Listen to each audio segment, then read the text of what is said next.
Nadia Gertz, bonjour. Bonjour. Alors, nous avons déjà, nous nous connaissons un peu puisque nous avons déjà réalisé une interview sur ces problèmes de la laïcité et en particulier sur les problèmes du port de voile. C'était même le thème de notre interview. Et là, vous sortez un nouveau livre, vous publiez un nouveau livre qui doit se trouver aujourd'hui dans la plupart des librairies, en Belgique en tout cas, et dans presque toutes les librairies assez rapidement en France. Donc, et ce livre s'appelle Neutralité et laïcité, ou neutralité ou laïcité. Ou laïcité, voilà. Neutralité ou laïcité, la Belgique hésite. Voilà. Donc, je vous propose de commencer cette interview en parlant de ce qui se passe en Belgique et peut-être en élargissant par la suite. Pourquoi avez-vous eu le besoin avez-vous ressenti le besoin d'écrire ce livre? Alors, tout simplement d'abord parce qu'on est aujourd'hui en Belgique confronté à 2, voire même 3 propositions de modification de la Constitution qui visent en fait à introduire soit le concept de laïcité, soit le concept de neutralité et d'impartialité de l'État dans la Constitution belge. Alors, l'une des 3 a déjà été recalée, c'est pour ça que je disais 2 ou 3. Et donc, on reste avec 2 propositions. Donc, l'une qui émane du Parti socialiste et qui vise à introduire le concept de laïcité dans la Constitution belge, et une autre qui émane du mouvement réformateur, donc qui est un parti plutôt de centre droit, qui vise à introduire la neutralité et l'impartialité de l'État dans la Constitution belge. Alors, et ce qui m'a semblé intéressant, d'abord par simple curiosité, c'est d'aller comparer ce qui était à l'origine encore 3 propositions au moment où j'ai commencé à écrire ce livre, pour voir au fond ce que chacun des partis politiques mettait derrière les concepts de laïcité d'une part et de neutralité, d'impartialité de l'autre. Alors, c'est devenu d'autant plus intéressant que cette question a été ravivée par des débats qui ont eu lieu notamment au Parlement bruxellois, sur la question des signes religieux, donc du port de signes religieux par les agents de l'État. Et là, évidemment, chaque parti est revenu avec son interprétation de la neutralité, parce qu'en gros, en Belgique, personne ne défend l'idée que l'État belge ne doit pas être neutre. Tout le monde est d'accord sur le fait que, bien sûr, un État démocratique digne de ce nom, j'ai envie de dire aujourd'hui, au XXIe siècle, doit être neutre.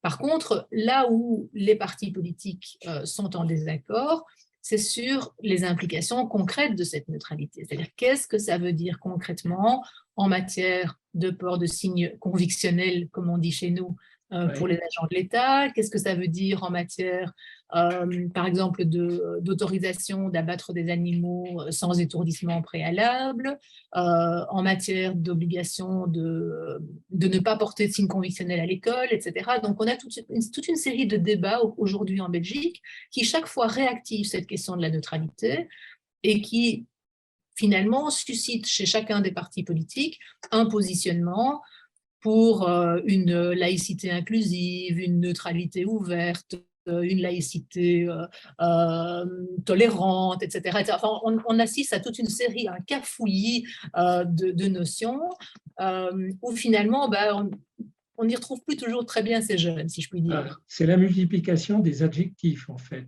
Oui, oui, tout à fait. On est vraiment face à je dirais, une laïcité adjectivée, voire même une neutralité adjectivée.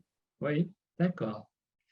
Alors, je comprends bien cette situation, mais comment est-elle vécue concrètement? Je veux dire, quelles sont dans l'opinion publique, quelles sont les grandes tendances, etc. Et puis surtout, puisque nous parlons de la Belgique, est-ce qu'il y a un écart de perception de ce problème entre la population francophone et la population néerlandophone?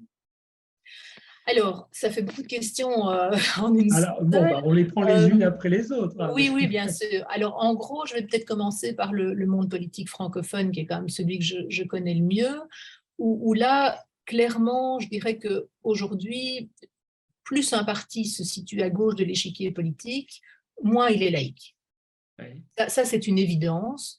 Je veux dire, même la neutralité, j'ai envie de dire ferme, rigoureuse sur les principes, est quelque chose qui, pour la grande majorité des représentants politiques de gauche, est considéré comme extrêmement violent, intolérant, anti-religieux, contraire à la liberté de culte, etc., etc. Donc on a tout un argumentaire du type mais au fond, qu'est-ce que ça peut bien faire, pourquoi est-ce qu'on ne pourrait pas vivre sa religion quand on est un fonctionnaire public, du moment que le service rendu est un service neutre, etc. Et donc, plus on se dirige vers la droite de l'échiquier politique, plus on rencontre des discours qui sont plus fermes sur la défense des principes de la laïcité. C'est quand même intéressant d'un point de vue historique, parce que, alors je dirais pas que c'est un revirement complet, mais en tout cas, c'est quelque chose de relativement nouveau, puisque... C'est une sorte d'inversion des valeurs, en fait. Ah oui, oui, oui. Enfin, alors, oui et non. C'est-à-dire que dans l'histoire de la Belgique, en fait, la laïcité, historiquement, a été défendue d'abord par les libéraux Oui. contre le Parti catholique, hein, lors de la création de la Belgique en 1830, et puis aussi par les socialistes. Donc, je dirais qu'il y a eu, pendant très longtemps en Belgique, une espèce d'union entre libéraux et socialistes, qui était évidemment en désaccord sur toute une série de questions socio-économiques, mais qui était en tout cas d'accord pour lutter contre le pouvoir du clergé, et donc le pouvoir politique que tentait d'avoir la religion. Et donc, cette espèce d'union sacrée, entre guillemets, entre libéraux et socialistes, aujourd'hui, on peut dire qu'elle a vécu. Oui.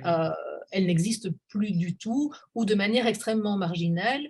Et c'est vrai que j'ai repéré, à l'occasion de l'écriture de ce livre, toute une série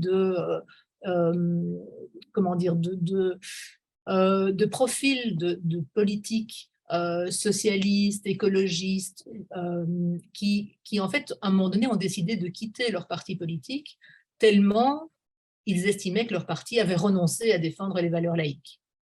Donc, il y a encore, évidemment, en Belgique, des socialistes ou des écologistes qui sont profondément laïques, mais c'est de plus en plus compliqué pour eux. Ça, c'est une évidence. Ils sont de plus en plus isolés au sein de leur parti, et parfois, le hiatus est tel qu'ils préfèrent le quitter. Ah oui, à ce point-là, quand même. Oui, Oui, oui, oui, oui, oui, oui, oui, une fracture très nette. oui, oui, oui, oui. Et alors, pour ce qui concerne Alors, c'est difficile de vous répondre par rapport à la population, à la sensibilité de la population. Par contre, ce que je peux vous dire, c'est que du côté dans le monde flamand, là, j'ai été frappée par une chose, c'est qu'en fait, en gros, les partis flamands sont beaucoup plus multiculturalistes que les partis francophones. Donc, il y a beaucoup moins de désaccords au sein du monde flamand qu'au sein du monde francophone quant à la question de l'interprétation à donner de la neutralité de l'État. Oui. Et donc, ils sont tous plus, on va dire, tolérants, pour utiliser un terme que je n'aime pas beaucoup, évidemment, en l'occurrence, à l'exception du parti d'extrême droite, ou des deux partis, je dirais, nationalistes flamands, que sont la N-VA et le Vlaams Belang. Alors, ça s'explique peut-être par le fait que, justement, ces partis politiques, qui ne sont donc pas de droite nationaliste, veulent à toute force se distancer de ce qu'ils estiment, sans doute en grande partie à raison, des partis infréquentables.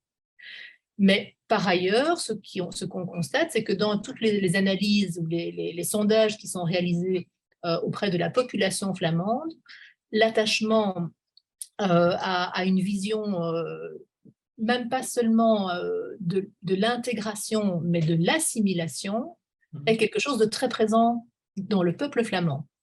Donc la population flamande, même chez les électeurs écologistes, donc plutôt très à gauche, 57% d'entre eux sont favorables à l'assimilation, c'est-à-dire au fait que les gens qui viennent vivre en Belgique doivent épouser les valeurs, les principes, les modes de vie des Belges.